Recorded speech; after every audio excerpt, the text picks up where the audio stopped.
Hey, good morning, everyone, or good afternoon, or good evening, depending on when you're working on this. Welcome to the last assignment in Module 3 and the second last assignment in Planning 10. So good work. After this, all you have is your last e-portfolio and short exit quiz, and you're done. So let's quickly get into the assignment. Basically, what this assignment is it's a work community service assignment. So what we're looking for is we're looking for either 10 hours of paid work that you've done at a part-time job or maybe in a full-time job after school. We're also looking for that community volunteer work if you've had 10 hours volunteering in the community, maybe at the campus food bank or something like that. What we're not looking for is helping your friend move. Okay, that's a no. That doesn't count towards your 10 hours of community service. So once you've got your 10 hours of community service, what does the assignment look like? Okay, so basically, I've talked about Part A, actively participate in 10 hours of volunteer or paid work. And what we need to do is we need to track our work experience by completing the following work community service tracking sheet. So let's open that up, and up it comes.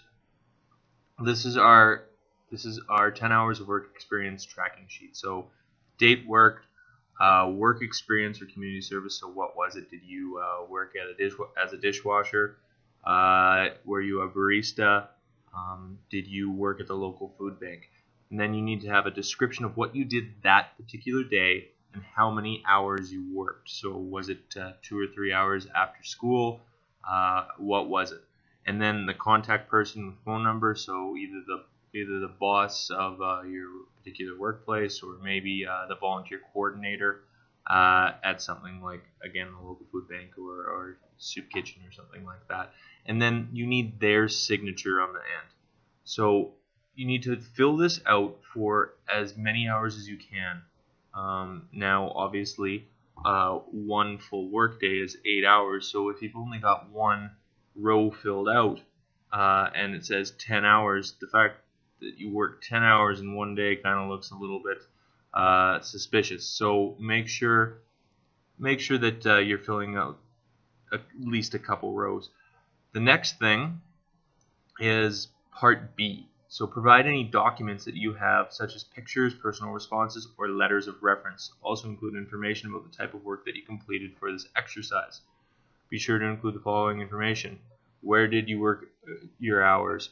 What type of task responsibility do you have? Do you enjoy this type of work? Would you consider doing this work in the future? So this is kind of in a reflective post afterwards, and I completely suggest taking pictures at your job, getting those letters of reference from people. That's really good for resumes and job hunting itself, so totally worthwhile. If someone has a letter of reference from a volunteer coordinator from a local community initiative, that looks excellent when you're trying to get a job, so definitely get those letters. Basically, what you want to do is you want to prove to us that you've done these 10 hours beyond a shadow of a doubt. So make sure you have pictures, make sure you have letters of reference, those type of things. So in and of itself, this assignment doesn't take long, but maybe collecting the evidence might take you a little bit longer.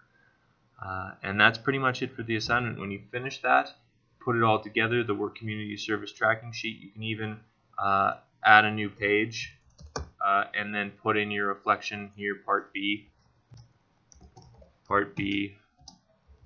reflection. And you can import pictures, so insert pictures, those kind of things, right into the reflection. Just basically give us that evidence that you have completed these work hours. And that's it. And you're done the last assignment in Module 3. And then we're working on the last Mahara assignment. And you're done Planning 10.